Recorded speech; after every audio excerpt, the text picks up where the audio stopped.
Hello, everyone. My name is Vickie Pritchett, and I will be hosting today's webinar. I am the Vice Chair of the National Advisory Committee and Vice President of Advocacy and Outreach for the National Fire Sprinkler Association, and I am thrilled to welcome you to CFSI's virtual mini symposium series. Thank you to all of our sponsors for supporting this webinar: NFSA, FSRI, USA Sprinkler Fitters Association, Common Voices, and NFPA.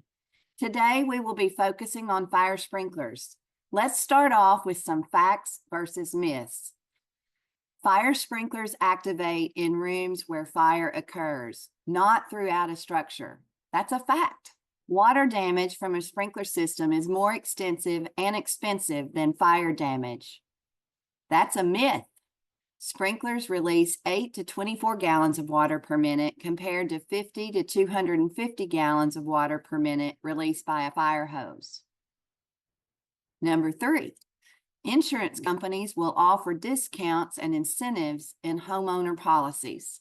That's a fact, and many of us realize those incentives and discounts and appreciate them very much. So thanks to our insurance companies. And last but not least, 4, automatic fire sprinklers have been in use in the United States since 1874. That is indeed a fact. So hopefully you did well on that. And now that we are all warmed up, let's deep dive into the fire that spawned the fire sprinkler movement on Capitol Hill. I am honored to introduce our first speaker, Dr. Daniel Madrzykowski. Dr. Madrzykowski is the Senior Director of Research for the Fire Safety Research Institute that we know as FSRI, which is part of UL Research Institutes. He has more than 32 years of experience working to improve fire safety by conducting research and development in areas of fire dynamics, fire test methods, fire control, and fire investigation. Thank you for the opportunity to speak with you today about the Station Nightclub fire. My name is Dan Madrzykowski. I'm the Senior Director of Research with the Fire Safety Research Institute. We are part of the UL Research Institutes. In 2003, I was part of the National Construction Safety Team at NIST that conducted an analysis of the Station Nightclub fire.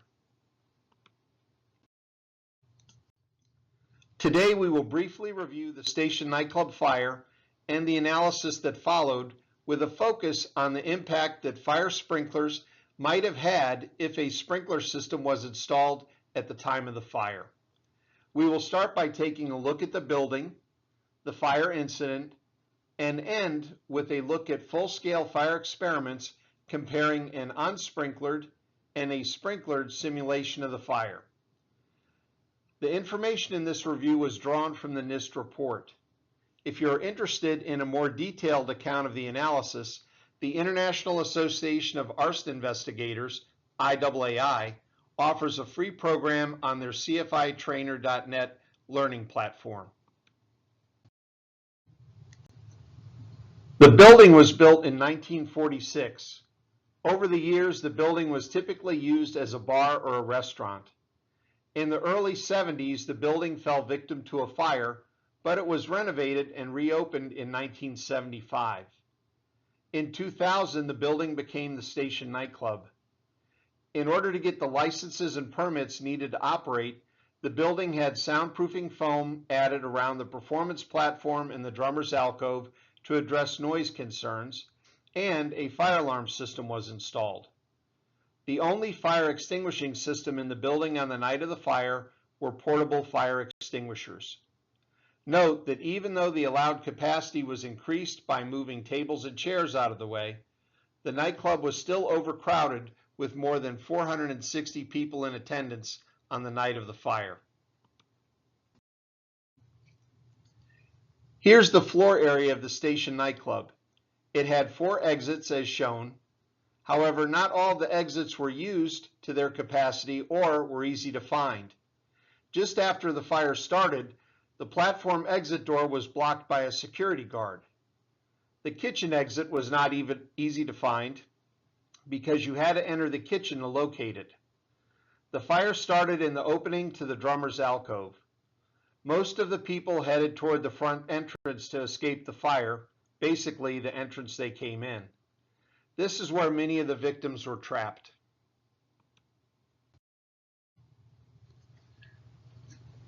With our fire timeline, let's call ignition of the foam as time 0. As the flames spread on the edges of the drummer's alcove, the band continued to play. With the band playing, the people in the bar areas remote from the dance floor didn't know that the fire had started. Calls to 911 started 36 seconds after ignition. The fire alarm activated at 41 seconds after ignition. Now all of the people in the club were alerted to the fire. At approximately 60 seconds after ignition, the drummer's alcove, which had layers of foam plastic covering the walls and the ceiling, flashed over. This increased the heat release rate and the smoke being produced dramatically. The additional heat and smoke caused people to push in an effort to get away from the fire.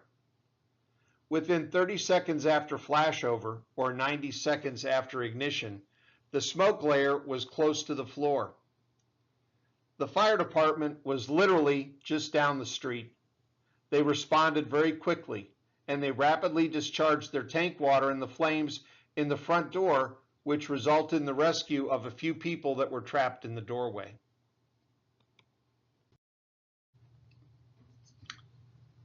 Unfortunately, as we know, this fire was incredibly tragic. 100 lives were lost. 230 people were injured directly by the fire. And there are thousands of lives changed and impacted by this fire. In terms of monetary value, $176 million was paid in lawsuits to victims' families and survivors. The overall analysis of the fire included looking at codes and standards in place at the time, examining the impact of fuels on fire development, and studying the emergency egress. Today, I'm going to focus on the fire dynamics analysis, specifically the full-scale experiments that were used to address some of the key questions. Why didn't people have more time to exit the building? Why did the fire environment become untenable so quickly? How would automatic sprinklers have changed the conditions that night? One of the types of experiments used in the fire dynamics analysis was a full-scale reconstruction of the drummer's alcove, performance platform, and the main floor area, or the dance floor, of the nightclub. The test prop was 36 feet long, 24 feet wide, with a ceiling height of 13 feet. The walls around the performance platform and drummer's alcove were lined with plywood paneling and then covered with non-fire retardant urethane foam. The ceiling of the drummer's alcove was also covered with the polyurethane foam. The floor of the drummer's alcove and the performance platform were carpeted. The surface linings of the dance floor were gypsum board.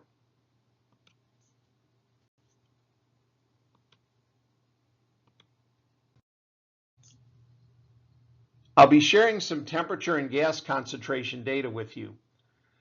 The data was recorded at Station C, which is shown in the larger circle on the floor plan. This location is about 6 feet back from the front of the stage and almost 5 feet above the floor. For the sprinkler experiment, the location of the sprinklers installed at the ceiling level are shown in the 5 hexagons. Note that regardless of the spacing over the stage or the dance floor, there would be at least one sprinkler located in the drummer's alcove. Let's watch the video of the non-sprinklered simulation. The foam is ignited on both sides of the drummer's alcove, just as it was with the gerbs in the real incident. The flames rapidly spread to the ceiling. Keep in mind, the band is still playing, and many people in the audience think this is just part of the show. As the fire starts to spread into the drummer's alcove and smoke starts to move across the ceiling, the band stops playing. People realize this is a problem. Members of the band and the restaurant management are looking for water bottles or extinguishers to try to quell the flames. The fire is growing very quickly. The fire alarm has gone off at 41 seconds. And as you see the fire move into the drummer's alcove, within a few seconds, it's going to flash over the alcove. That post-flashover environment in the drummer's alcove results in flames rolling across the ceiling over the performance platform and the dance floor, and the rapid descent of the fire gases and smoke toward the floor. At this point, the smoke is within 2 feet of the floor. Within 90 seconds after ignition, just as in the actual case, we have smoke down near the floor level. Now let's take a look at a similar video, but with sprinklers installed. The sprinkler system installed in the test room was installed according to NFPA 13 standards at the time. The spacing was 12 by 12. The total number of sprinklers were 5, as shown in the floor plan we looked at earlier. The design spray density was 1/10 of a gallon per minute per square foot. The activation temperature was 165 Fahrenheit, and they were quick response sprinklers. The room is refitted as it was before, the same fuels, same ventilation. The fire started in the foam plastic on either side of the drummer's alcove, and once again rapidly spreads toward the ceiling. Keep in mind the band was playing up until 30 seconds. Here we see our first sprinkler activation over the performance platform, followed by a second and the third activation in the drummer's alcove. It cools the gases and pulls the gases and trains the gases back toward the performance platform. By the time the fire alarm would have gone off, we have the fire under control, flashover has been prevented, the gases are being cooled, and the amount of toxic gases being produced has been reduced. Also, there's improved visibility in the sprinklered case versus the non-sprinklered case.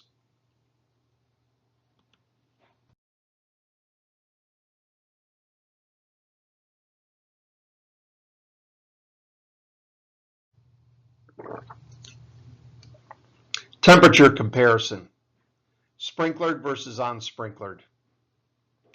The green line shows the ceiling temperature 6 feet back from the stage, and what we see is that we reach a peak of about 1400 degrees Fahrenheit, or around 750 centigrade, at about 70 to 80 seconds after ignition. This is followed by a peak temperature about 5 feet above the floor at the same location of 500 C, or 932 Fahrenheit. Again, too hot for survival. When we look at the ceiling temperature of the sprinklered case, we notice that it only reached a peak of about 400 degrees Fahrenheit for a short period of time, and then the sprinklers rapidly cooled the temperatures off. Note that the blue line at the 5-foot position above the floor for the sprinklered case does not really increase in temperature.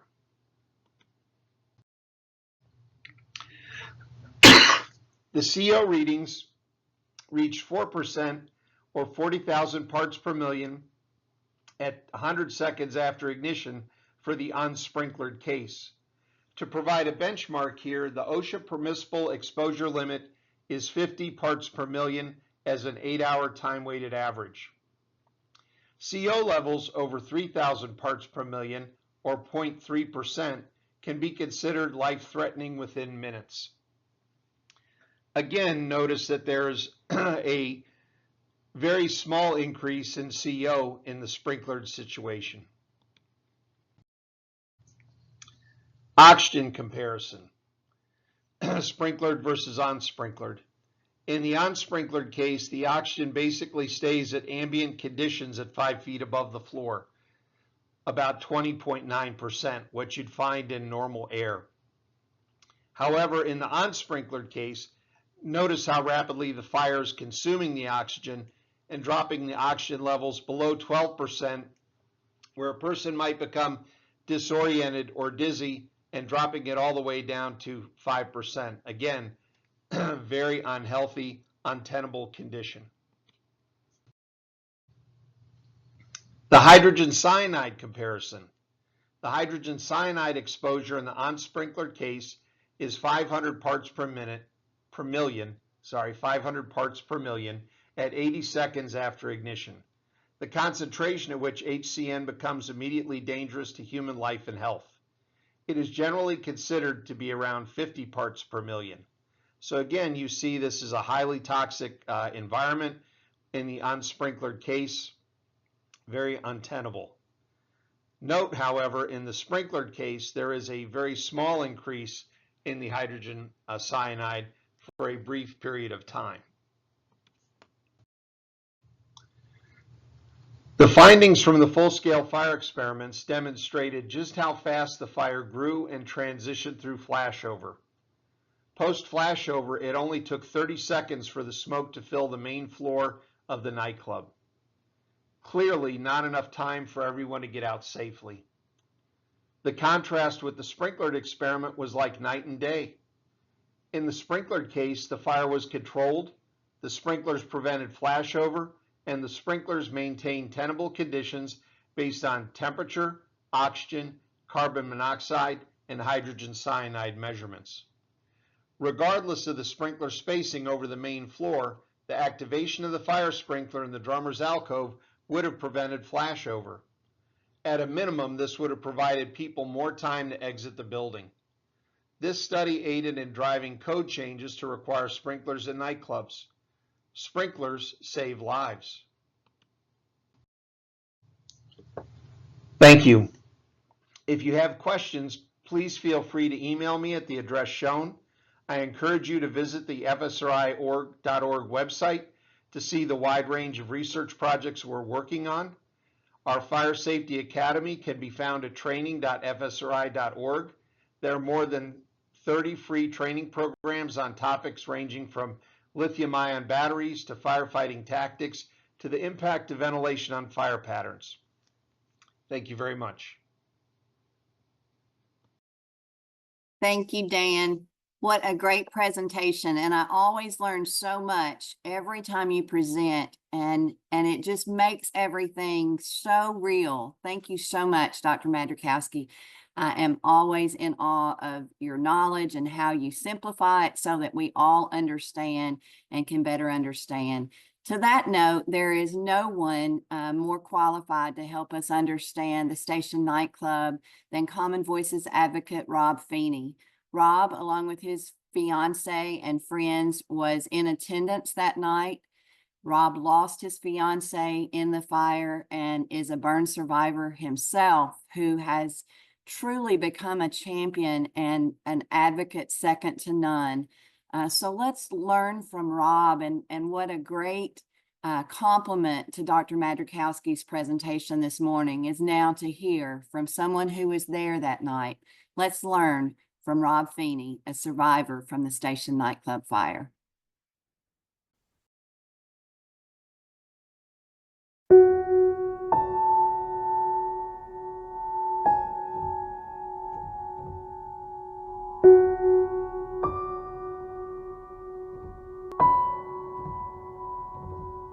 And I just started crawling.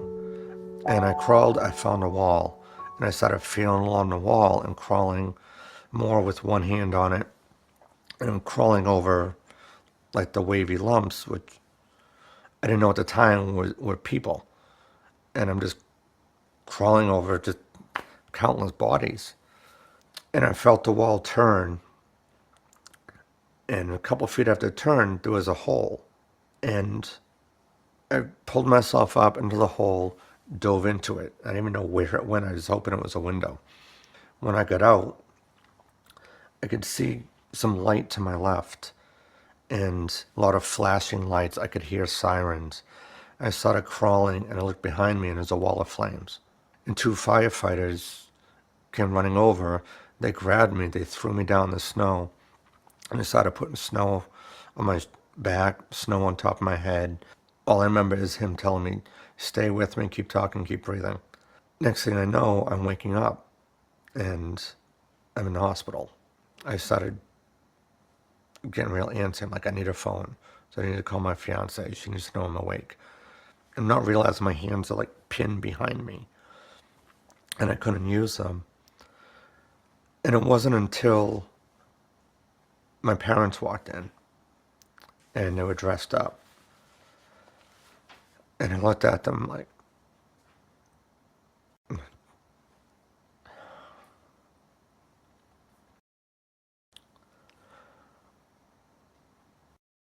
I knew what happened at that point. And they had just gotten back from Donna's funeral. It was Thursday night, February 20th, 2003. Myself, my late fiancee Donna, and Pam Gudadoria, who was the 100th victim. When we arrived with two other friends at the station, three of us went across the street to the Coesid Inn to have dinner. The other two went inside, Kathy and Mary. And, it's the last dinner that I had with her, so. And she was just full of life. She was a mother of two young kids. They were 8 was the youngest, and the older one had just turned 11 3 days before the fire. She was kind of, I guess her family described her as she was going to be the next matriarch of the family. Like her grandmother was the original matriarch. Donna wanted to go because it was her chance to have 3 of her closest friends with her so she can tell them that we just got engaged. When we got to the club, it was just really like a mob scene. It was just shoulder to shoulder. Got the crowd really, roaring, wanted it loud, wanted everyone having a good time. Then a few minutes later, Great White came out. During the first song, they light off some indoor pyro. It's supposedly a cool burning pyrotech that the orbs shoot like 15 feet high. And I'm watching it, and I look, I'm like, they set the wall on fire. I'm like, what? I said, look behind the sparks. You can see the wall is on fire. So I'm looking at the flames, and they're starting to hit the ceiling a little bit. Smoke starting to roll over the stage. It's literally just a few more seconds go by, and I start hearing loud pops. And I look behind us, and it's all the stage lighting is now popping from the heat, and the flames have now gone into the ceiling. The flames rolled across the ceiling from one end of the club to the other. And it looked like you just lit a trail of gasoline, but it was over our heads. And when that happened, everyone just went down. The heat was so intense. People started screaming. All the lights went out. You couldn't see a thing but flames. So I told Donna, we're going out that door. We need to get out of here. However I do it, I'm going to get you there. And when I picked her up, you could feel the heat was so intense coming off that ceiling. I could feel the side of my head. It just felt like it was melting. It literally was. So I told her, cover your face. I put my hands on top of her head. So I'm going to get you through the crowd. We're getting to that door. Didn't even know where the door was behind us anymore. It was just a wall of flames. So I'm going to count to 3, and I'm going to push you through and just keep going. And I remember being on the ground, on the floor. There's people on top of me, and it was a fight for your life. And you punch and push and whatever you had to do to get whatever this is or whoever it is off of me. And they're burning, and I could just feel the flames on them. And I got them off of me, went to get up, and it felt like I got hit in the face with a bat. And it was just the thickest, blackest smoke pushed right down to the floor. And that was as intense, if not more, as the heat from the flames rolling over. The taste of it, just everything, you could feel everything inside of you just shriveling. I'm just laying there, I'm like, oh my God, this is it, this is how I'm gonna die. But I could see a sneaker, and I'm like, that's Donna's foot. And I started pulling on her sneaker. So I'm pulling, like, follow me, follow me. not even knowing the condition she was in. And I just started crawling.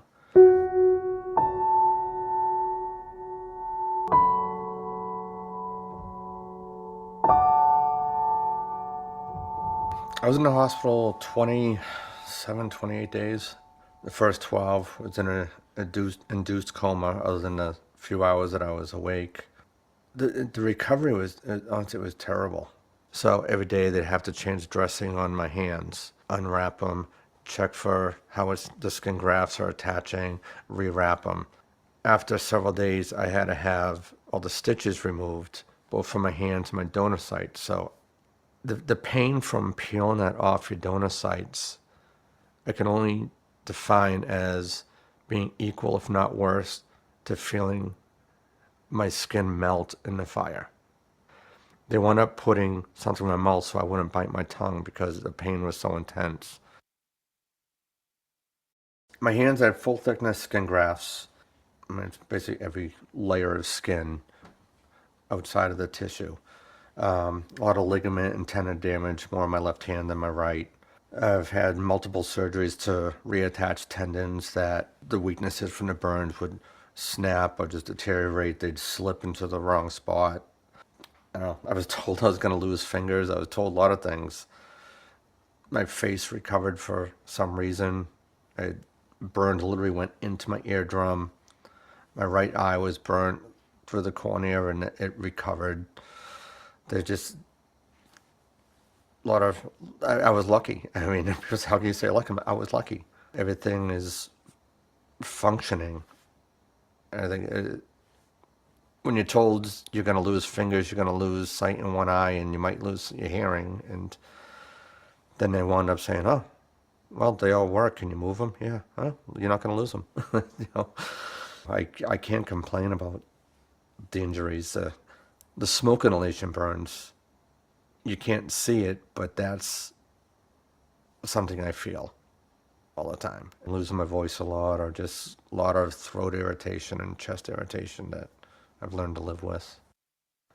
Going home, it's like you go into a world that you're not ready for, because you had the nurses and the nurses' aides and everyone doing everything for you and feeding you and bathing you, and as uncomfortable as that is, when you're going home, you're like, who's going to do this stuff for me? I couldn't use my hands. I couldn't bend my fingers and couldn't feed myself. I couldn't hold a cup. I couldn't get dressed. So I'd have button-down shirts on, but someone else always had a button and unbutton it. So when I'd pull my sweatpants up, I couldn't brush my teeth. Someone had to do that for me. And it was awful. And it took months. Just that months of people cutting my food and drinking with straws, wearing sweatpants and slip-on sneakers, and because I couldn't tie a knot, I couldn't do a zipper, because I didn't have the fine dexterity to manipulate anything that you use your fingers on. The station nightclub fire was a pivotal fire in 2003 to claim 100 lives and to have over 200 injured. Rob Feeney, as an advocate for Common Voices, brings that to life. I get a phone call from Vickie, and she goes, I need you to come to Chattanooga. We have a problem with getting the city council to pass a sprinkler ordinance for our nightclubs, and I need you to talk to them. So if you could write up a testimony to read in front of them, it would be great. They've already voted twice and failed, and they have one more opportunity to get this to pass, and we need one more vote. So I went down to Chattanooga, had a prepared speech, and sat there through a morning of testimony with the city talking, and the fire chief talking, and attorneys for the business owners, and just hearing really all this crap about why they shouldn't have to sprinkler the buildings. And even hearing a city council person, he might even been in the chair at the time, talk about this is a Rhode Island problem, it's not a Tennessee problem, and not a Chattanooga problem, as if fires don't happen down here. So I went up there and they told me, they said, you have 3 minutes to speak. And it literally just came out of me like, well, that's ironic because in 3 minutes, 96 of the 100 people died in the station fire. It was a mic drop moment. It made it real. It changed votes. I think I got their attention. Even the council people that weren't really paying attention to me, I could tell which way they were voting by who was looking at me and who was probably doodling. And when they all looked up at me, I was like, good, I have your attention. I can talk now. They didn't shut me up. I probably went on for 11, 12 minutes.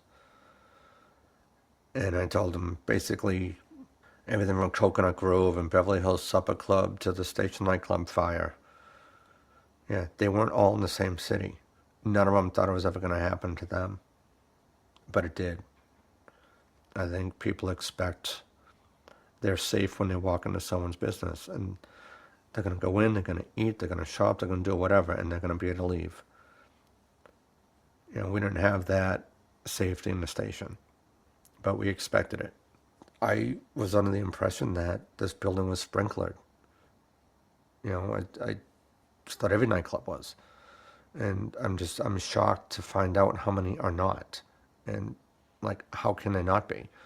Some people I know are angry because it's going to cost them money, and they still didn't understand not nearly as much money as if someone dies in your establishment or even gets injured in it.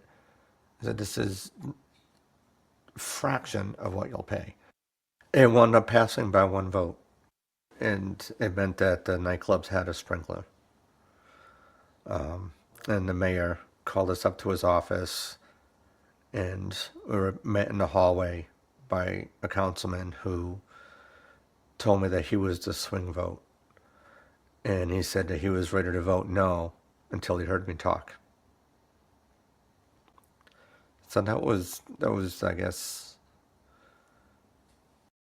my aha moment of being an advocate. Currently, I'm working for the Onset Fire Department, worked my way from call firefighter to a call lieutenant, and now I'm a full-time career captain. People say, well, there's a purpose for this happening. There's a reason you survived. And I would always counter with, there's no reason why the 100 people had to die. To know that one person, you know, me, can tell a story that can change an entire city, then all of us as a group can reach so many more people and change so many more cities and towns, and you know, change the safety laws to where they should be. Wow, what a difference you make, Rob. Thank you so much for sharing your testimony. You made a difference on Capitol Hill by sharing your story. The Fire Sprinkler Incentive Act was passed, and we are just so grateful to you for your decision to share and to become an advocate following the tragedy that occurred at the Station Nightclub fire. I am now joined by Bill Webb, the Executive Director of the Congressional Fire Services Institute, CFSI, and he's been that since 1995. And Bill, I would just be remiss to not say a big thank you to you and your team for having the vision for today and this mini symposium series. We're so thankful for you. But in your capacity as executive director, you work closely with members of Congress and fire service leaders on developing federal legislation and enhancing federal programs designed to improve the readiness of our nation's fire and emergency services. And today we will be discussing the 15-year effort. Yes, it took 15 years to have federal fire sprinkler legislation. We are also joined by Chief Shane Ray, a CFSI board member and president of the National Fire Sprinkler Association, my colleague and teammate at NFSA. Chief Ray served 13 years as fire chief of the Pleasant View Volunteer Fire Department in Tennessee. He became the superintendent of the South Carolina Fire Academy and later was appointed by Governor Nikki Haley as South Carolina's State Fire Marshal. Thank you both for joining us today, and I would love it if you would give us some background on the fire sprinkler regulations before federal involvement. So let's start off by just opening it up and tell us a little bit about the goals or motivations behind introducing federal fire sprinkler requirements. Bill? Shane, excuse me, if you don't mind, I'll kick things off and just kind of talk about things from my perspective. I remember the next day, following a Station Club fire, February 21st, reading about it in the newspaper. And it was certainly a tragedy. There's no question about that. And I thought at the time, we really need to kind of seize this opportunity to do something about it up on Capitol Hill. Unfortunately, we live in a reactionary society, and Congress is no different. And sometimes it really does kind of take tragedies such as this to create a wake-up call up on Capitol Hill. And so within the next 48 hours, I called up a dear friend of ours, your former government affairs director, Jim Dalton, and had a chat with Jim. And shortly thereafter, we convened a meeting. We brought 9 organizations together to the table to talk about what Congress might be able to do to create more incentives to install sprinklers in various types of properties. And out of those meetings came a 10-page report, 10-page white paper that we presented to members of Congress. The interesting thing, about the Station Club fire is 3 days before that, there was a fire. There was a fire in Minneapolis at a nightclub, the Fireline Music Club. No fatalities. That place was sprinklered. Of course, that incident didn't capture any type of headlines in the newspapers. But again, that and the Station Club fire, to me, was the wake-up call. It stressed the importance of the efficacy of fire sprinklers. And so, again, we did this white paper, and then we took it up to Capitol Hill. Congressman Jim Langevin represented the district that included West Warwick. So he wanted to do something. And of course, we had our champion at the time, Congressman Kurt Weldon, who was the founder of the Fire Service Caucus. And so we sat down with the two of them, presented the white paper, and that really kind of provided the impetus. That kind of provided some direction as to where we should go up on Capitol Hill to create some type of economic incentives.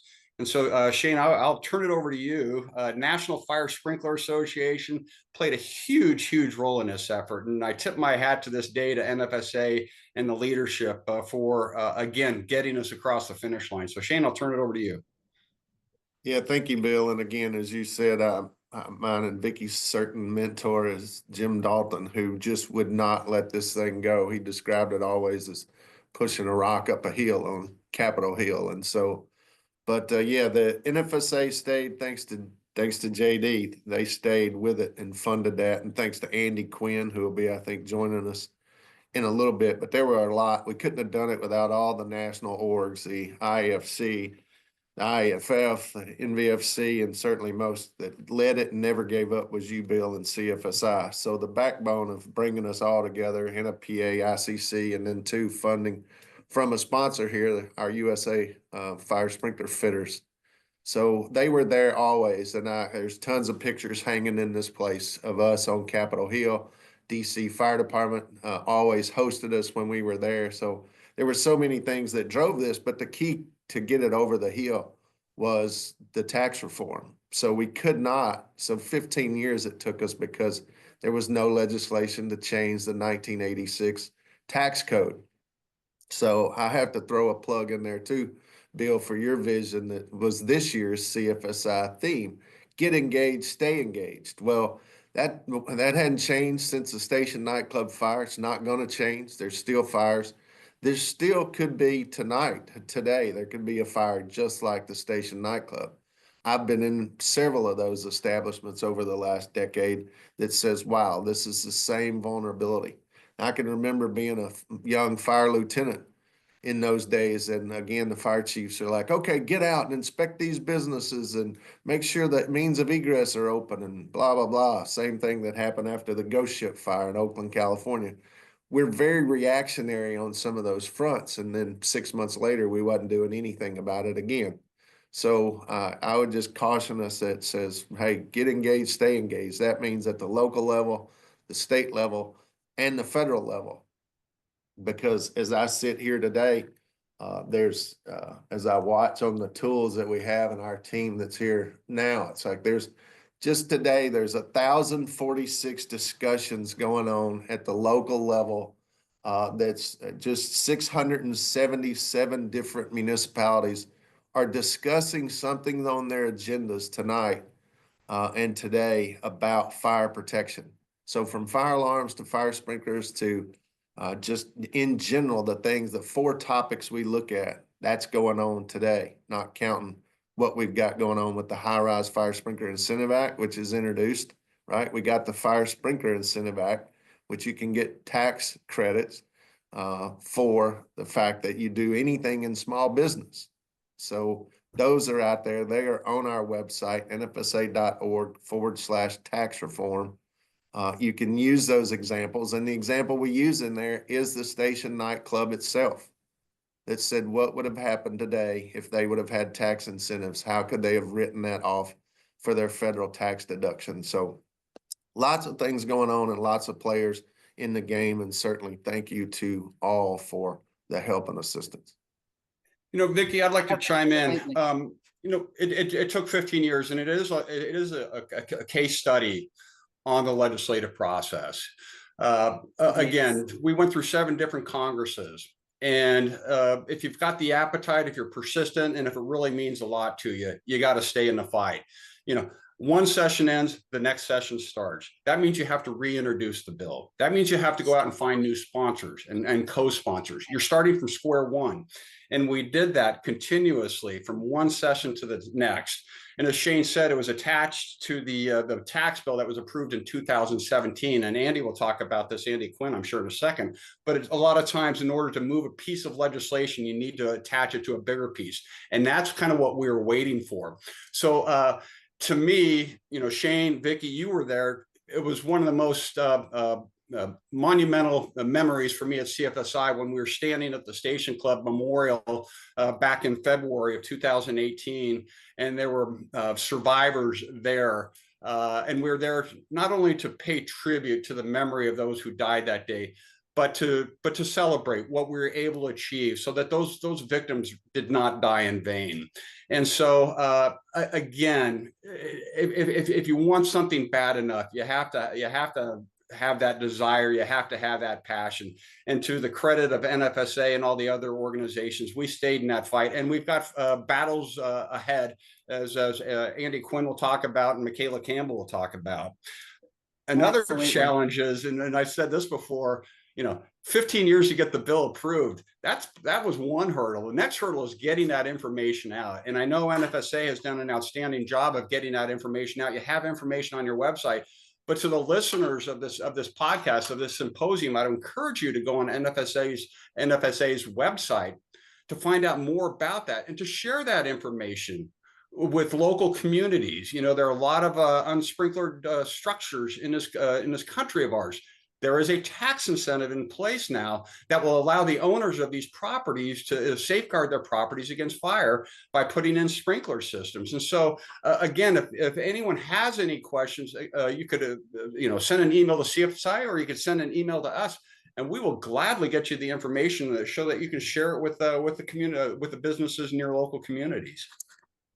Absolutely, Bill. I often remind the fire service that where these buildings are within your fire district. Where the next station nightclub might be. And a visit from you with the information, and we'll even customize it with your fire department logo on the information. So there are resources. But before we close out, I'd really like to emphasize the importance that the advocates played, and who were those advocates and who still are advocates. We certainly just heard from one of them with Common Voices advocate Rob Feeney as a survivor, but the importance that I think it's so important for us to acknowledge that those who have been directly affected by fire are the greatest unexpected messengers ever. So could you speak a little bit about the role that the advocates played in this success journey, this 15-year journey, as you spoke of? And I agree completely with you, Bill. That was very special to stand on the Station Nightclub memorial site and be able to report success. And I'll jump in with the advocates. It was very powerful, and Bill said it well. We had to do this every year for all those years. But again, thanks to our partners and all the other orgs that would bring people to the table. So, for example, Absolutely. just one example was getting to the Speaker of the House, Brady. At one time, we'd call, and Texas would send the fire chief from his area, right? Randy Parr, Chief Parr would show up. Senator Collins from Maine, Joe Thomas, the state fire marshal, would come every time we called. So again, it was just powerful to have the fire chief. So there's somebody there in uniform. We had somebody from the industry. We had our sprinkler fitters. We had company owners, contractors, and then the advocates, the survivors. When you set somebody there that can tell the story, so we can give them all the professional experience, we can give them all the technical information pertaining to it, we can give them all the financial ramifications, we can tell them that 90% of all of our products are U.S. products and blah blah blah. But the story of the advocate that says they survived a fire or they lost a loved one in a fire was the knockout punch. It said, you cannot ignore this. Fire does not discriminate. It doesn't care how wealthy you are or how poor you are or where you live, or it's like, it does not discriminate to that point. Is it worse in underserved properties? Yes, we know those things, but getting that message from the advocates who represent all walks of life made such a difference. For sure. For sure. I couldn't have said it any better. Well, thank you, Bill and Shane, for this most enlightening conversation. And thank you again, Bill, for your leadership and vision and for all that the Congressional Fire Services Institute does for all of the organizations that Shane is referencing there. You really do bring us all together, and we appreciate that and want to make sure that we say that out loud. We wouldn't be here today without you and without your leadership. So thank you, Bill, to I've you, got Michaela, and you and the entire team. I got to Thank you. give a shout out though to Bill that says, hey, it took 25 years, pal, but the National Fire Sprinkler Association, I'm proud to say, is going to next week honor Bill Webb and his leadership on this topic for all those years with our Public Leadership and Public Safety Award, which is awarded Yes. the highest award to a non-participant of NFSA. But for your leadership, Bill, thank you. And it'll be an honor to give you that on the stage of my hometown. So thank you. I'm honored and I'm humbled. And right now my speech is 25 minutes, but I promise to edit it down to about 2. So Perfect. Thank you, Vickie.